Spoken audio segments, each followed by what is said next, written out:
Welcome back to my YouTube channel and podcast, Wonders and Miracles, where we get to celebrate miraculous moments in everyday lives.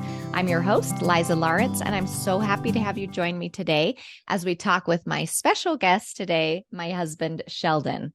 Now, Sheldon and I have been married for 25 years, and we have 4 incredible children in spite of our parenting. And I would say when I first met Sheldon, the thing that stood out to me the most was his rugged, adventurous spirit. He was from West Yellowstone, Montana, and we had a lot of great adventures. And I didn't know until after we got married how intellectual and how deep his spirituality was. And I really fell in love with that. So I wanted to have him on the podcast today because I get a lot of guests that talk about their near-death experiences, which are truly miraculous and spiritual experiences for them.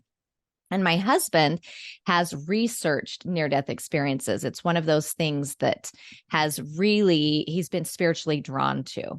And so I wanted him to come on and share what he's written. He wrote a book about near-death experiences that I'd like him to talk about, but also just to have a conversation about why near-death experiences matter, what they are, and what we can learn from them. I want to highlight his book. It's called Heaven Will Find You. And this is a rebranding of his original edition, which was called Hearts of the Fathers. And so we wanted to really share the importance of near-death experience and what we can learn from that. So Sheldon, thank you so much for being my guest. We're also recording on our own computers. He's up at his office. I'm in mine, just as for sake of ease to put this podcast together. So we do live together, but here we are on computer screens. Just to clarify. Right. I've been trying to land this interview for a long time. Right. We could never make it work. So, okay, first of all, what drew you to near-death experiences? Can we talk about that first? And then we'll talk a little bit more about your book. Yeah, so I'm not entirely sure. I can kind of speculate on that, but even when I was fairly young, like a teenager, of the different spiritual books that we had in our house, I was drawn to those that shared stories of near-death experiences, and they just really intrigued me.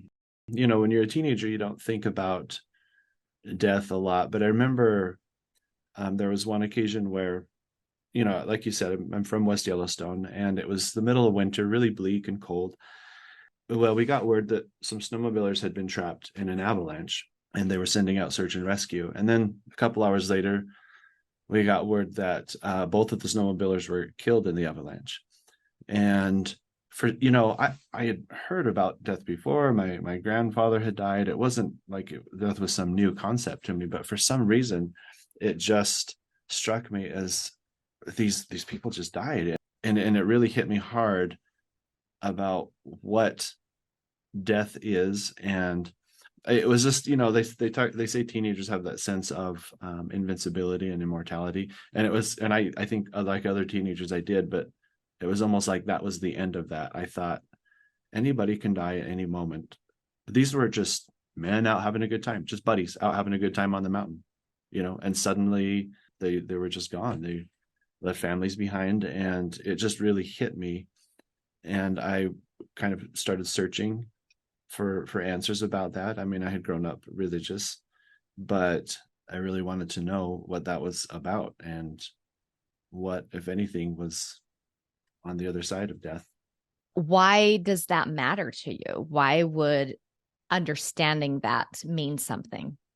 It's kind of funny when you're into something, you kind of wonder why other people aren't, when you like something. And so it's always struck me when like fairly religious people are kind of uninterested in that question. They're like, oh yeah, I've heard of those, like whatever. And I'm like, really? Like that seems to be foundational to what's going on here. Religious questions really come down to that. And it's not like I'm obsessed with the afterlife, right? I'm very much believe in living in this moment, living in this life, not thinking too much about the next. Like I 100% believe in being present in this life and engaging with it 100, completely.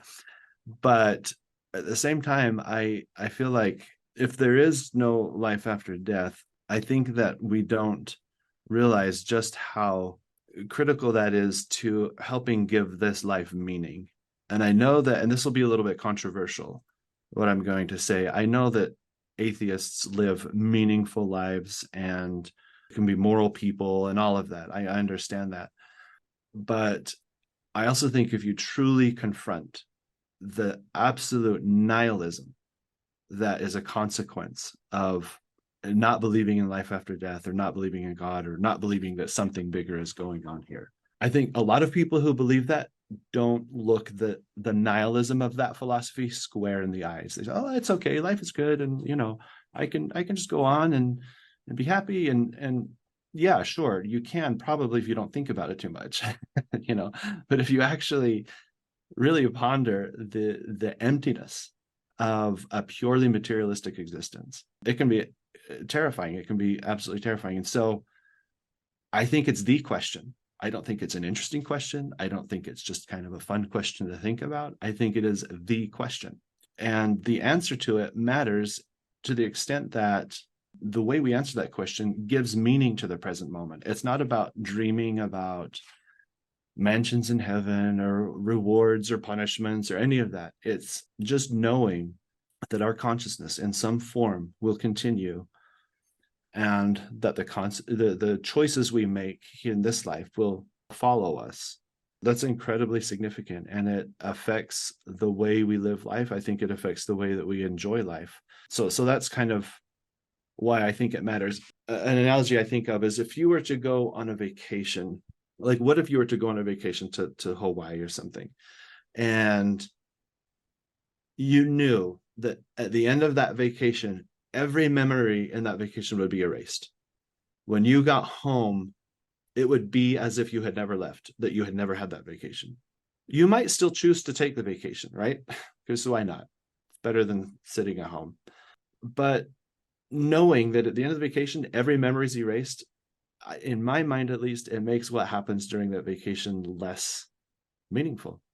The continuity of memory and consciousness really is important. And so anyway, like I say, you'd probably still take the vacation. And that's why I think that people who have no belief in God or afterlife can still live good lives, and even happy lives. But to know that it continues, and that you take the memories with you, that you take the relationships with you, that you take the things that you've learned, that you take those things with you, to me, it makes it so much more meaningful. And so that's why I say I think it's the question ultimately. As you were talking, it also made me think of, you interviewed a man who had attempted suicide. You went and met with him in the hospital, and do you remember his epiphany when what he said about the disappointment in knowing there was an afterlife now? Well, yeah, I mean, because he was trying to take his own life, sadly, in order to escape the difficulties that he was in.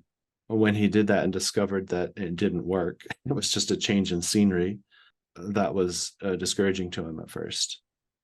And he ended up, I don't want to say turning your life around, because it's not like he was into a bunch of bad stuff, but it was a wake-up call. And when he survived this, he was very grateful that he survived, because he saw that there was something else there.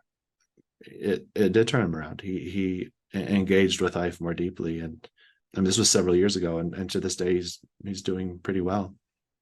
Right. And I think why this is an important question, or to share this idea that life continues on the other side, even if you think it won't. Of course, it's a religious question, but even if you took the biblical idea of God out of the picture, even if you were to remove that, just for as a thought experiment, and say, and what if it was just a scientific fact that for whatever reason our consciousness keeps on existing in a different dimension?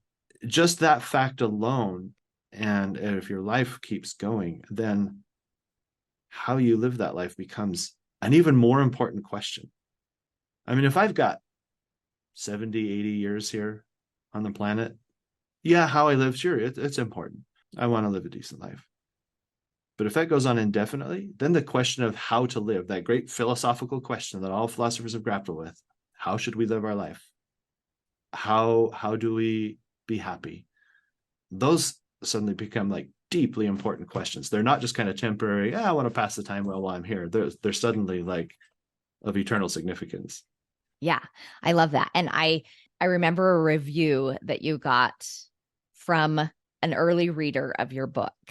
And that was her kind of epiphany about your book. So this is a review by Marley Manning. She said, I thought I would be reading a book only about life after death. I was surprised to find a book that has changed my desires and inspires me to really live. And I think that is one of the best reviews you could get. And it's what you're talking about when we truly understand the importance of this life and how it impacts the next life. And I love that, you believe this is like the question, the afterlife, that these things that people experience matter. So can we define what a near-death experience is for listeners? Yeah, that's a good question, because a lot of times you'll hear people say like, oh, I was riding my bike and I had a near-death experience, and what they're really saying is like, something almost scary happened. I almost died or something. But yeah, near-death experience is not just almost dying, it is dying in some form.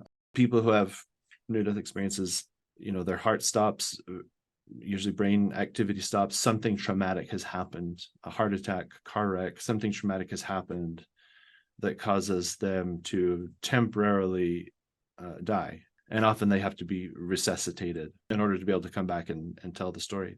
And something in them, their spirit, their consciousness, something in them keeps going. And it's remarkable how most NDEs, as they're called for short, the people don't experience a break in consciousness. There is no like moment of darkness or void. Occasionally there's, but most people are saying it was just like opening the door into another room. And that's why often it takes them a while to realize that something has happened, that they have passed on to a different realm, or that they're not in Kansas anymore. They're looking down at their body, maybe 50 feet above an ambulance or whatever, but there's no break in consciousness. And often they experience euphoric feelings, feelings of joy and love and light. And, if it just stopped there, I could be skeptical of it. Right, because some scientists say it's just brain activity, right? It's just hallucinations of a dying brain, right? Exactly. That your body is getting flooded with dopamine or some kind of hormone, and it's causing these illusions. And I could sympathize with that argument if it stopped there. And sometimes it does. Sometimes people just like have this like little glimpse and then they come back. But the more interesting ones, it doesn't stop there. It keeps going. They will speak with friends or ancestors who have deceased, or they will see beings that are incredibly familiar to them, even though they can't put their finger on how they know them. Often they will meet like divine beings, angels, beings who people identify as Jesus, and they'll have a review of their entire life. And this isn't just life flashing before my eyes. People have that if they almost get in an accident. They're like, oh, my life flashed before my eyes. These are different. It's an in-depth review of their life in great detail, in super vivid detail. They'll experience their life. And not only that, but experience it from multiple points of view, from the people who were around them and experiencing these events with them. So they'll have a life review. And usually at some point, sometimes they'll have questions answered. They'll get to ask questions. And at some point, they are told that it's not their time. Usually the people are very disappointed to hear this. Even if they're leaving behind family, they're done. Like they'll be fine. I want to move on. But they're told that they aren't done and that they have to go back. So that's kind of the general outline. They'll have different flavors and different aspects. Some people have very distressing near-death experiences. Well, they'll experience hellish conditions, meet beings who aren't friendly and enlightened, but or maybe even malicious. Those are much rarer, but they do happen. And so, yeah, that's a little bit about the near-death experience. going back to sort of you claiming that this is the question that we should be concerned with, some religious people are cautious about NDEs. They worry that they might lead people astray, or they have concerns that maybe these aren't true or real. Yeah. What would you say to that? Yeah, and I can understand. It's interesting. NDEs can be threatening or present problems to both atheistic materialists who are eager to explain them in other terms of hallucinations, oxygen deprivation, because obviously if even just one near-death experience is real, it completely shatters the entire materialistic view of the universe, at least as we understand it. I should say, I should add that caveat. So obviously it's threatening, they can pose a challenge to that philosophy. But like you said, yeah, religious people can sometimes be wary of them. And I think one of the reasons is a near-death experience, and this incidentally is what draws me to them. For some people, it's a hindrance. For me, it's actually a bonus. They occur outside of an institutional context. They're independent. They're religious experiences, but not sectarian experiences. They don't belong to a religious tradition. So they're outside of that institutional realm. And that can cause anxiety for people who are really committed to a particular worldview and a particular set of rules and concepts. And here comes this kind of rogue event. It's not a decree from the Pope or a president of an organization or the preacher or whatever. It's this event that happens outside that. It bypasses those normal lines of authority, right? Those normal hierarchies of authority, and it's a direct experience for the individual. And people come back with insights that don't always jive with the religion they grew up with. And so they say, like, I kind of liked my church and I still do in some respects, but these things, no, that's not what I experienced in my near-death experience. I don't think XYZ is true anymore. And that can be threatening to someone who has like a very orthodox worldview. And, it's not like near-death experiences present a completely coherent worldview. People have different experiences. Sometimes those things will contradict one another. For example, a lot of NDEs come back saying, hey, reincarnation is a thing. And others come back saying, no, it's actually not a thing. And so there we have a contradiction in doctrine, if you will. But we need to understand that we should fully expect that people are going to have different experiences. If you send two people to Europe on vacation, they're going to come back with different experiences. They're going to see different things. You're going to eat different food, meet different people. Some will love it. Maybe others will not be sure about it, and so we shouldn't expect the afterlife to be any different. It's diverse. It's multi-layered. It's multi-dimensional. It's not like it's just this generic waiting room that everybody goes to. It's more diverse, more complex than this earth. So yeah, it makes sense that people are going to come back with different experiences, and it makes sense that those experiences are not always going to line up completely with our preferred religious dogma. I can understand the impulse to want to have everything kind of settled. Like, okay, we know what's true about the world and about heaven and reality.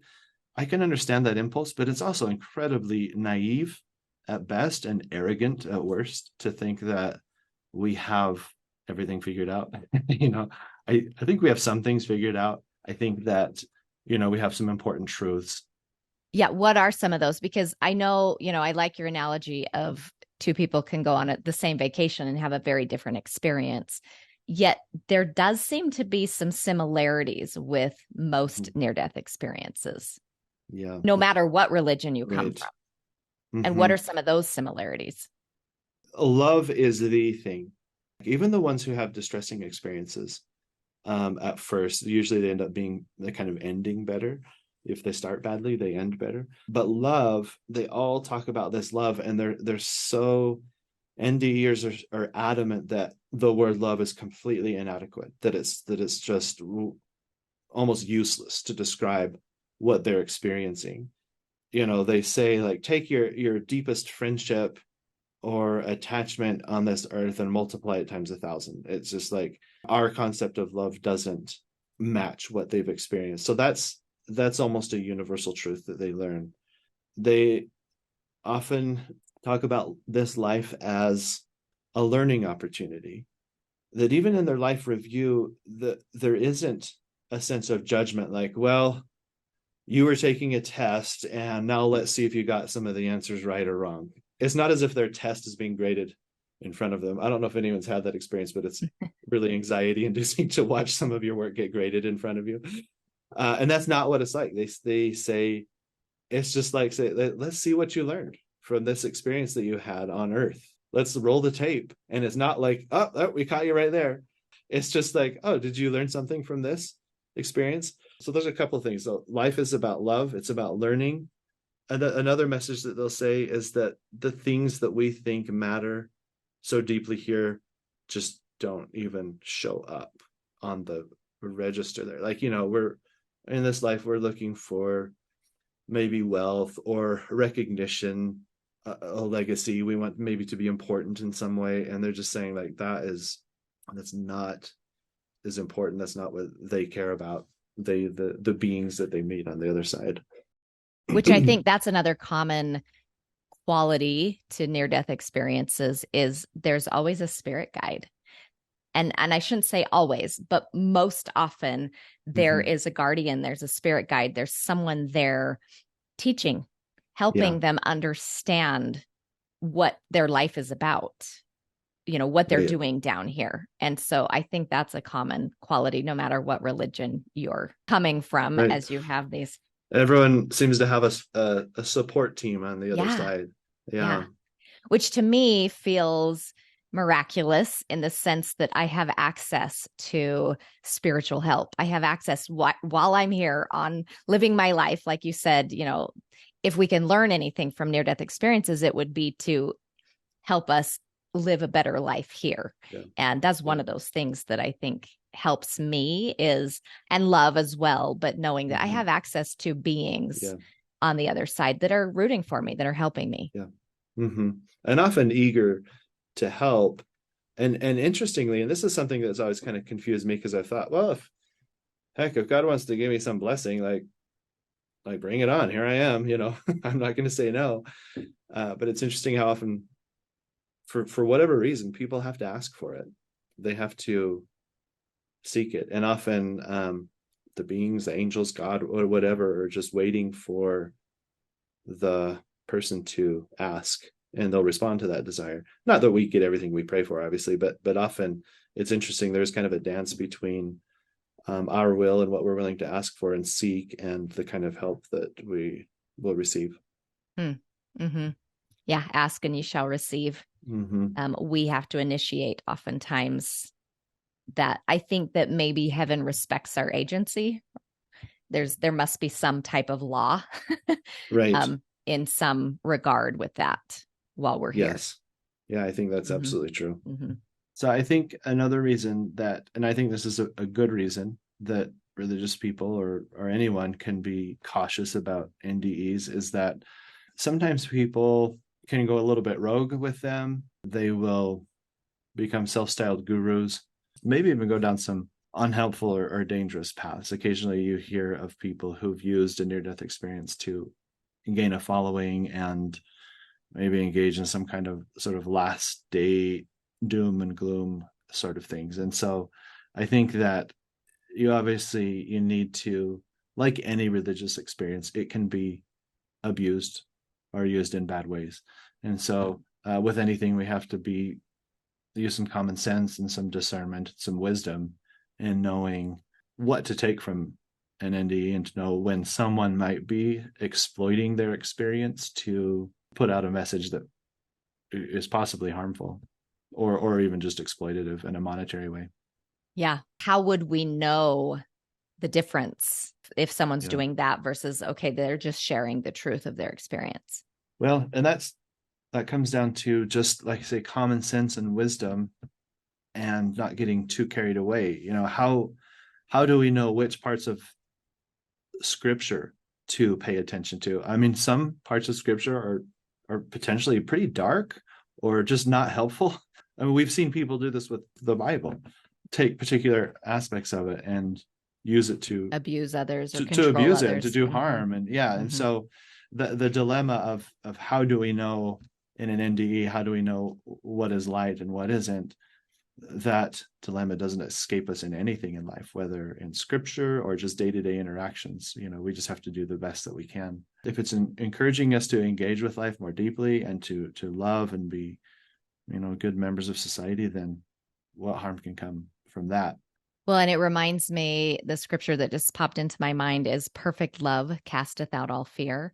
And I think that could be a barometer, fear versus love. Is their preaching, is the message a fear-based message? Is it a love-based message? And I think there's difference there. And our own spirits resonate with love as truth. The scriptures say God is love. And I think that would be my personal barometer of, does this fill me with love, with hope, with, light versus fear? And I think that might be something I would pay attention to. Absolutely. Yes. Yeah. I know with your book, you talked about, the things we're learning, and that's really why I love your book. And I think why your book has touched so many people. It is a journey of a soul learning and growing and continuing to progress, not only from this life and this life experience, but taking this life experience to the next life and growing some more and deepening his understanding. And it's just incredibly inspiring. I want to read one more review, and then I want you to talk a little bit about your book. This is from SJ, an independent reviewer, said, phenomenal, thought-provoking, and feeling-provoking work. I couldn't put it down, and I don't ever want it to leave my mind or my heart. This writing feels inspired, and it has inspired me to be a better person and to live a better life. So once again, just an incredible book to help inspire us. First of all, what inspired you to write this? Well, I would just say, just to comment on those reviews, I love that kind of review. When anyone says like, oh, this just inspires me to engage with life. I think the most depressing and devastating review would be if someone says, oh, wow, I can't wait to die now. That would not be the message at all. So yeah, I'm glad that's definitely the intention of the book. But in terms of what inspired me to write it, we've talked about my interest in this, and I've read several near-death experiences, but it started with an image in my mind of a lost soul in the afterlife. I imagined someone who had passed on and was just confused and lost. And I thought, what would that look like? How would someone who is confused and lost and maybe even spiritually dark, what would it look like for them? I don't believe in hellfire and brimstone. I don't believe that there's a sulfur pit somewhere that God sends people. But if we do continue and we carry our consciousness into the next life, it could possibly start off badly. And so I don't believe in a traditional hell, but I do believe in a sense, only a sense, that hell exists on this earth. People exist in their own private hells, psychologically or even physically, in war or whatever. Like extreme dysfunction and very, very dark energy exists here on this earth. In terms of belief in hell, you just need to turn on the evening news, right? And if the afterlife, at least at first, is an extension of our consciousness, extension of human consciousness, then it makes sense that those darker realms will exist on the other side too. Not because God has created something to punish the bad people, but simply because if we continue, then people are going to exist at different levels on the other side. And so I thought, what would it be like if someone found themselves in a dark place? Which I will say is based on some actual near-death experiences you have read, some real accounts, but keep going. Yeah. And so I kind of saw this person confused and dark and lonely and thought, what would it look like for them to find their way out of that? And what kind of help would they have along the way? Because I don't think that's final. So in a sense, I do believe in hell for the reasons I just said, but not that it's a final destination. So what would it look like for them to progress, to learn? And what temptations would they face? What would they be facing that would make them not want to do that, not want to progress or get stuck? And so that was the question, then the image that was just in my mind. And I started writing about that. I started just free writing, and, it turned into chapter 1. And then chapter 2, I wrote, I think it was 3 chapters, and I gave it to you. And I thought, if there's nothing here, if she doesn't respond positively, I'm going to abandon this. But you read it and you're like, you've got to keep going. And so I have to find out. I know how this man progresses. You deserve, your reaction deserves a lot of credit for the existence of this book. And if you had said like, this is dumb, I probably wouldn't have kept going. But well, it was fun to watch you write because it felt inspired. You writing this book, the way you got excited about how it unfolded, from my perspective, felt like heaven was helping you. It felt like it wasn't just your brainchild coming through. It was definitely inspired. So how did it feel for you? That was just my observation. Yeah. I mean, I don't want to claim something so grand as like, this book came down from Mount Sinai or anything, but I would have to say, yeah, I felt that sense of inspiration. It was fun to write, I looked forward to my writing days. I've written stuff where I didn't feel that way, and so it was inspiring to write. It was fun to see where it was going, and I kind of didn't always know where it was going. I wouldn't know. Sometimes I wouldn't know the next chapter until I had finished the one that I was working on. And that was a lot of fun to kind of be in that process of discovery as I was going. Which I think is often how life works with God and our own selves. And the next step isn't revealed to us until we've completed the previous learning, the previous experience. And so just a little plug for maybe our own journeys through life. People have said in this book that there are so many nuggets of wisdom and insights and things that just kind of spark their own spiritual understandings. And I just want to read a few and have you comment, because I know that was my experience reading the book, but many people have shared that. So this is a quote: "Righteousness and sin are not about obeying or disobeying a list of commandments. Righteousness is anything that deepens our powers of accurate perception, or in other words, love. Sin is anything that obscures or distorts our capacity to love. Whenever we resist or deny reality, we thicken the veil of darkness surrounding our minds, which keeps us from seeing and therefore loving. Heaven is not heaven because of beautiful scenery. It is heaven simply because it is the dwelling place of beings who are no longer fettered by veils of self-delusion." It's really all about love, right? And God is love. And I think, love, we experience it as an emotion, but I wonder if simply understanding and seeing something truly and deeply, that's love, that we can't help but love something when we truly understand it. And there's not a lot of stuff in this mortal life that we deeply understand or see accurately. Everything is coming through these blinders and Conditioning and all these filters, right? And our brain trying to process information and filtering stuff out. We're not built physically really to have that deep spiritual insight. But I think the more that we get there, that is to truly see something, to truly understand it, is to love it. And in our finite brains, we'll often say, like, almost universal among religions, that God loves the world, God loves creation, and that God even loves the wicked, right?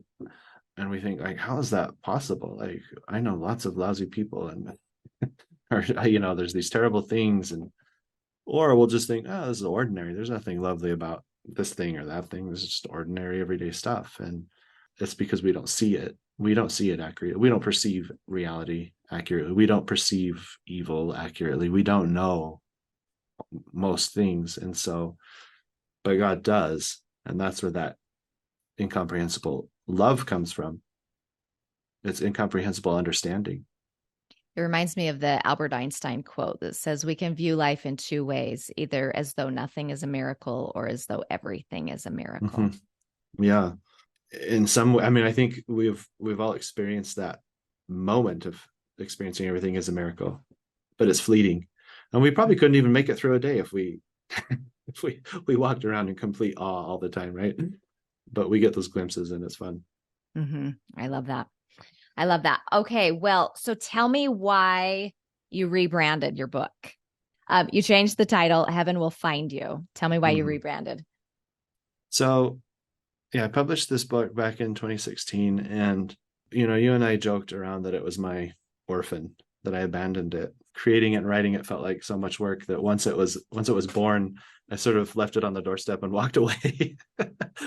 So, and it did well. It got some good reviews and and some good sales. It did remarkably well for no effort on your part, honestly. Right. Like that. And then Right. I think that speaks volumes to the message in the book.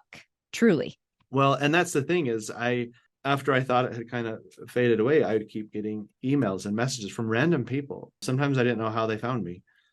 They Googled me, I guess. I don't know, but I get messages from random people saying how it impacted them and how important it was to them and how it changed their view of things. And it almost made me feel a little bit guilty, like, wow, maybe this book, I didn't give it enough credit. Like I didn't do it justice the first time around. And so I finally got around to relaunching it. I rebranded it. I wanted a title to reflect the message a little bit more, the contents. Hearts of the Fathers is a little bit vague and means different things to different people. And so I wanted a title that was a little more direct in its messaging and a cover that was a little more indicative of the content. So just a little bit of kind of rebranding. And yeah, I want to send it out into the world again with a little more momentum, and I think it will benefit from it. And what would you say, like, how does the title reflect the message in the book, Heaven Will Find You? The book like I said, it's a lost soul in the afterlife. It's an individual who starts off in a dark place and he is tempted and recruited by other dark souls, but he's being pursued the entire time, not just by those who are trying to tempt him into their various groups and societies and realms, but he's being pursued by the light, by God, specifically his guardian, his assigned guardian. That idea that heaven will find you, that you are being pursued, you're not abandoned. I want this to be a book of hope. I believe, and the near-death experiences attest to this, that it's not final. People, when someone dies, you'll hear sometimes religious people saying, "Oh, well, they went to hell because they did this and that wrong," or "Oh, good, they're going to heaven because they, believed the right things," or whatever. And it's not that simple. We're on a journey, and I wanted to depict that journey. It's a journey that eventually ends in a good place. I'm kind of a universalist. I believe that we're all saved eventually. We are all saved eventually. I know that can be a controversial opinion in some Christian circles, but we are all saved eventually. And maybe there can be a hard way and there can be an easy way, right? And I think that we want to at least follow as much love and wisdom as we can in this journey, but eventually God will find us. Heaven will find us. So one of your quotes on salvation, if I can read that here, it says, in the end, the only thing to be saved from is ignorance and our incorrect perceptions of reality. Salvation is the process of removing the veil of ignorance from our mind. To see something purely and understand it purely is to love it purely. As our consciousness expands beyond the boundaries of the self, as we assimilate each new life into our being, or rather, as our life extends into creation, our joy expands until eventually we share in the mind of God. And I think that's what you're saying here is eventually salvation occurs. And so you said, you're a universal salvationist, that we will all be saved at some point. the idea of salvation, being a process of learning rather than an escape from some default condition of doom and gloom. And I've never really liked that idea of salvation, that the default is we're all going to hell and therefore we have to be saved so that doesn't happen. I mean, that can maybe be a useful metaphor to describe, our need to progress and to learn, but ultimately it is about just learning wisdom and truth and love and all of those lessons. And that ultimately is what saves us. And yes, we need God and teachers and beings of light to help us in that journey. But ultimately, as we do that, our consciousness expands. And when I say outside the boundaries of the self, I'm not making an ontological argument about the nature of spirits or anything. I'm just saying the more that we take in, that is the amazingness of creation and the universe, it becomes part of us and we become part of it. And again, not in necessarily an ontological metaphysical sense, but we stop being, in this little shell that we're so often confined in. And a lot of near-death experiencers say that they have this expansive understanding when they're on the other side. And when they come back into the body, they often can't remember everything, but they know they experienced some type of expansion and understanding. Yeah. And sometimes they'll say, I understood it all. Like every question I could ever imagine, and questions I didn't even know I had were answered. And of course, they're frustrated that they can't bring that knowledge with them, which I think speaks to the limitations that we experience in this life. It's set up that way, right? I mean, there's the purpose body behind it. Yes, we are. This is just kind of my belief that we are infinite beings who are experiencing finitude. We are experiencing limitation and experiencing just what it's like to move through the universe in that sense. And it's very beautiful, I think. To say limitation makes it sound like a bad deal, but it's a beautiful thing to come into the world with, in a body and to get to experience relationships to things in that way. I mean, it's to have some expansive experience where you feel at one with the universe. That must be pretty incredible, right? But there's also a lot to say to contemplating a flower, one-on-one, just that flower, not the universe, just that one, just this relationship, or a friend, having lunch with a friend. There's a lot to say for that too. I think it's just as beautiful as experiencing humanity as a whole. And so they're both incredible experiences. And some religious traditions have talked about this body as a prison, a confinement, a trap. And I don't view it that way. It's a very beautiful way of experiencing creation. Maybe not the only way, but it's what we're doing right now. Makes me wonder why it might be necessary. It might just be an amazing trip. Just a new experience, a playground we get to play on. Yeah. So I love how, you want this to be a story of hope. Like you said, a story of hope, healing, and the afterlife is kind of what you have on your cover. And I do love your new cover, by the way. I think it's beautiful. Anything else you want to say about the book? You rebranded it. You wanted the message to be more clear in the title and the cover, but anything else that you feel like are important themes or that we should know about the book? I would say that there is a little bit of presumption and arrogance in writing a book like this, or possibly. And my disclaimer is, I don't claim that this isn't like the final word on the afterlife. I'm inspired by accounts of NDEs, stuff from the scriptures, some of my own thoughts, and hopefully those thoughts are inspired. This is not meant to be some doctrinal exposition to say, hey world, I figured it out and this is what it is. That's not what's going on here. So I can't guarantee like absolute truth, but I can guarantee that it's thought-provoking. Yeah, I think that when someone reads this book, they're going to think about some important questions, if nothing else comes from it, even if not inspiration. If nothing else, I think that the text will invite some reflection on some questions that I think are pretty foundational. Yeah, I would totally agree with that. And so many people that's been their feedback, is it really made them think deeply about their relationships, about life, about God, about what's going on here.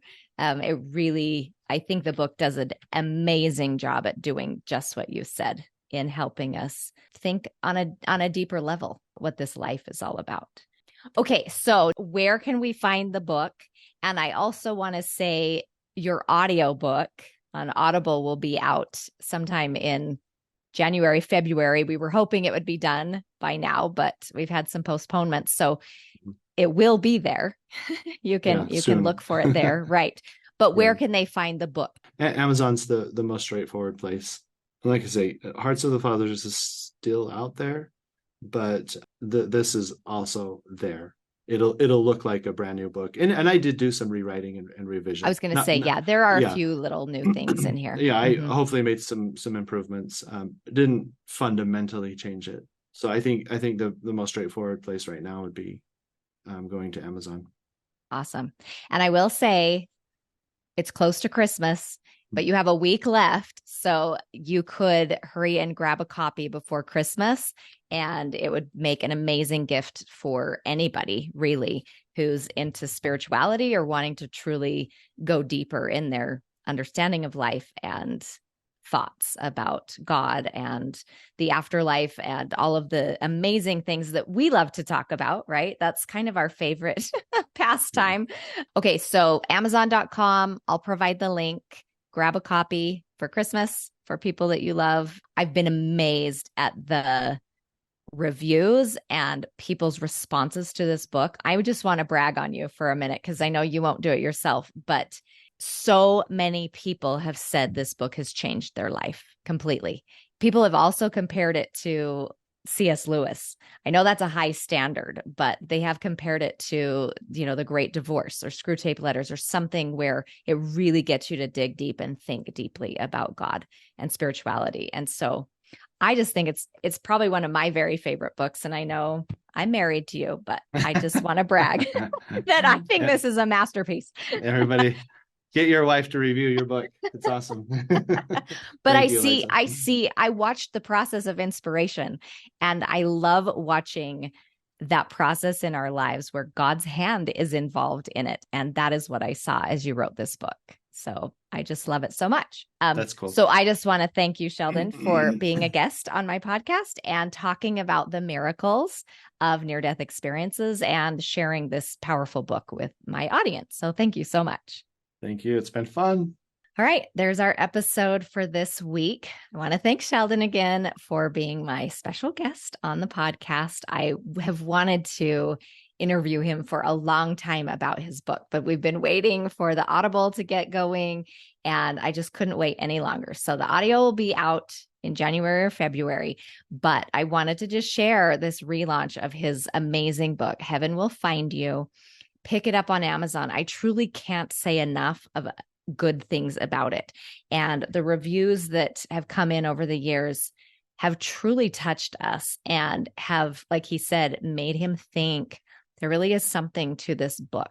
And as I watched him, I felt like the process that he went through in writing this was very divine. God's hand was in it. So I just wanted to share that with you. And I want to wish you all a beautiful Merry Christmas, and start noticing and celebrating the miracles everywhere, because the more miracles we notice, the more miracles happen. Have a Merry Christmas.